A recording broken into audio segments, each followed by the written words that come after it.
Hola, ¿qué tal? Bienvenidos a su clase de Derecho Penal 1. Vamos a concluir entonces con el estudio de los diversos sistemas que han girado en torno a la teoría del delito. Ya estuvimos analizando en un anterior video lo relativo al funcionalismo normativista de Günther Jacobs, por lo que en esta ocasión vamos a analizar de manera particular lo relativo al sistema racional final, teológico o funcional de Claude-Roxin. Y en ese orden de ideas es importante precisar que Claude-Roxin retomó los pensamientos neogelianos y neocantianos, los cuales habían quedado en el periodo de entreguerras, especialmente por el nazismo, y los desarrolla sistemáticamente bajo las bases de la política criminal y la teoría moderna de los fines de la pena, la cual enmarca a su vez dentro de los principios rectores de un Estado social y democrático de derecho. De esta forma, para Roxin, la dogmática no debe sustentarse exclusivamente en desarrollos lógicos y normativos, sino que tiene que atender a la realidad social y ofrecer soluciones conforme a los conocimientos ofrecidos por la política criminal. Y en ese sentido señala que la idea de estructurar las categorías sustentadoras del derecho penal bajo aspectos políticos criminales permitirá hacer fructíferos para la dogmática penal postulados sociopolíticos, así como también hallazgos empíricos y datos criminológicos especiales. Y si se procede de esta manera, el sistema jurídico penal pues deja de ser solo un todo ordenado conceptualmente de conocimientos de validez general y se abre al desarrollo social, eh, desarrollo con el cual también tiene que ver la criminología al explicar y controlar a la delincuencia. Los postulados de Roxin contienen dos innovaciones centrales de lo que es el funcionalismo para dar un cambio fundamental a la teoría del delito. En este sentido encontramos lo que es la teoría de la imputación al tipo objetivo, la cual algunos autores denominan teoría de la imputación normativa del resultado a la conducta, y la tercera categoría del delito, denominada responsabilidad, la cual se compone de culpabilidad y la necesidad de imponer una pena. De esta forma, a nivel conducta, el sistema funcionalista rechaza las acepciones de la conducta ofrecidas por los anteriores sistemas, debido a que la formación del sistema jurídico penal no puede vincularse a realidades ontológicas previas como manejaron los otros sistemas, es decir, una acción, una causalidad o estructuras lógico-reales, sino que única y exclusivamente puede guiarse por las finalidades del derecho penal. A esto se debe sumar que un concepto de conducta como control de cursos causales dirigido a un determinado objetivo final no sustenta satisfactoriamente ni la culpa ni la omisión. De esta forma, la unidad de la acción es definida como la identidad del aspecto voluntario. Así, un hombre habrá actuado si determinados efectos procedentes o no del mismo se le pueden atribuir a él como persona, o sea, como centro espiritual de la acción, por lo que se puede hablar de un hacer o dejar de hacer, y con ello de una manifestación de la personalidad. Ahora bien, en lo que respecta al tipo, la teoría funcionalista interpreta conductas descritas en los tipos penales en función de la necesidad abstracta de la pena para un supuesto regular y no basado en la personalidad del sujeto en concreto o de la concreta situación de la actuación.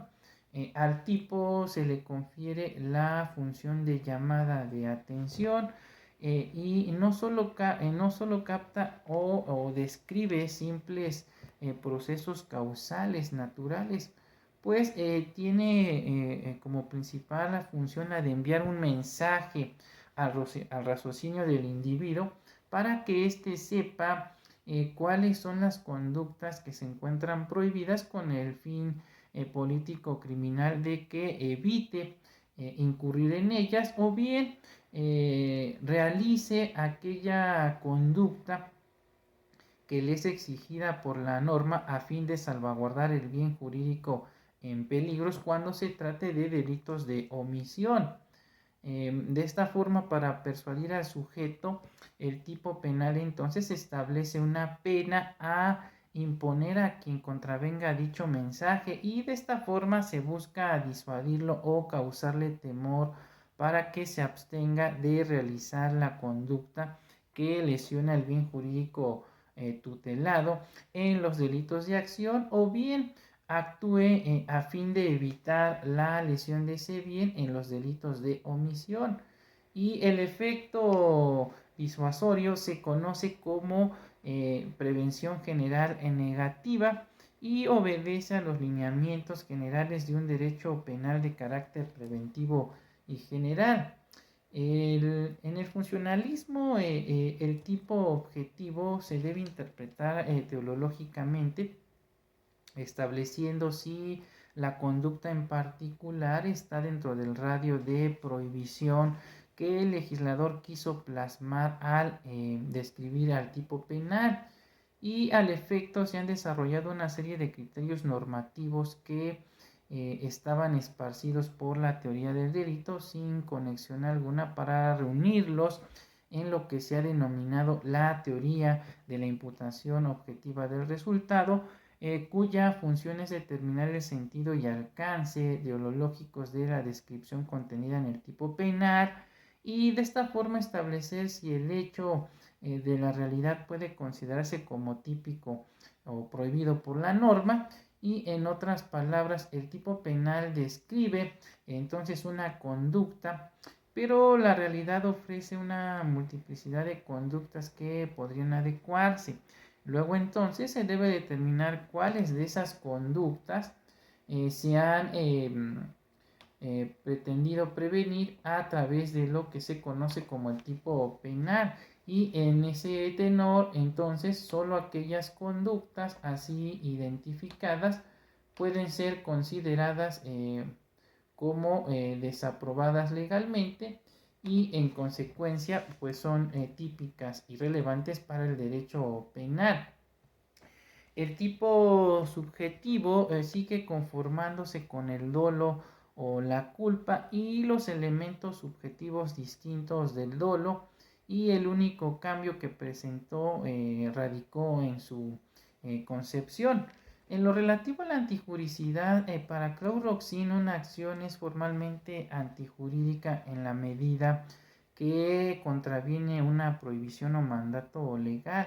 y es materialmente antijurídica en la medida en que se plasma una lesión de bienes jurídicos, pero además es socialmente nociva y que no se puede combatir suficientemente con medios extrapenales. La conducta típica será antijurídica si no está amparada por alguna causa de justificación o de ilicitud, como pudiera ser la legítima defensa, el estado de necesidad justificante, el ejercicio del cargo y derechos de coacción, la autorización de la autoridad o las causas de justificación por riesgo permitido, como lo son el consentimiento presunto y la salvaguarda de intereses legítimos. Ahora bien, por cuanto hace a la culpabilidad, esta es sustituida por la responsabilidad, la cual se conforma por la culpabilidad y la necesidad de la pena. mientras que mediante la teoría del injusto se responde a la cuestión de cuáles hechos son objeto de las prohibiciones penales. La categoría de la responsabilidad tiene que resolver sobre el problema eh, de bajo qué presupuestos el autor puede ser penalmente responsable por un injusto realizado por él. De esta forma, el sujeto actúa culpablemente cuando realiza un injusto jurídico penal, pese a que todavía le podía alcanzar el efecto de llamada de atención de la norma en la situación concreta y poseía una capacidad suficiente de autocontrol, de modo que era psíquicamente asequible una alternativa de una conducta conforme a derecho. No obstante, para considerar responsable al sujeto, además de la culpabilidad, se debe constatar la necesidad de imponerle la pena y no una sanción menos nociva, para lo cual pues es necesario acudir a los fines de la pena. En resumen, los principales postulados o aportaciones de Krauss-Roxin son los siguientes.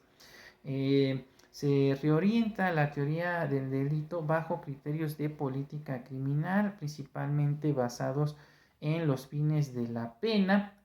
La conducta se fundamenta en su significado social o el rol, y el tipo objetivo se delimita a través de criterios de imputación normativa, y finalmente se engloba la culpabilidad y la necesidad de la pena en una sola categoría denominada responsabilidad penal. Finalmente, entonces, vamos a analizar cuáles son las principales críticas que ha recibido el sistema funcionalista de Krauss-Roxin. Y en este sentido, Hirsch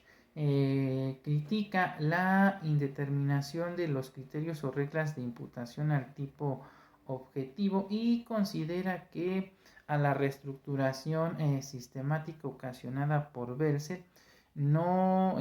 han seguido nuevas concepciones dogmáticas convincentes. Sin embargo, la productividad de los criterios o reglas ya existentes para imputar el resultado a la conducta para encuadrar debidamente el tipo objetivo han permitido solucionar satisfactoriamente los viejos problemas que los anteriores sistemas pues fueron incapaces de resolver. Bien, con esto estaríamos concluyendo entonces el tema relativo a los sistemas penales dentro de lo que es la teoría del delito.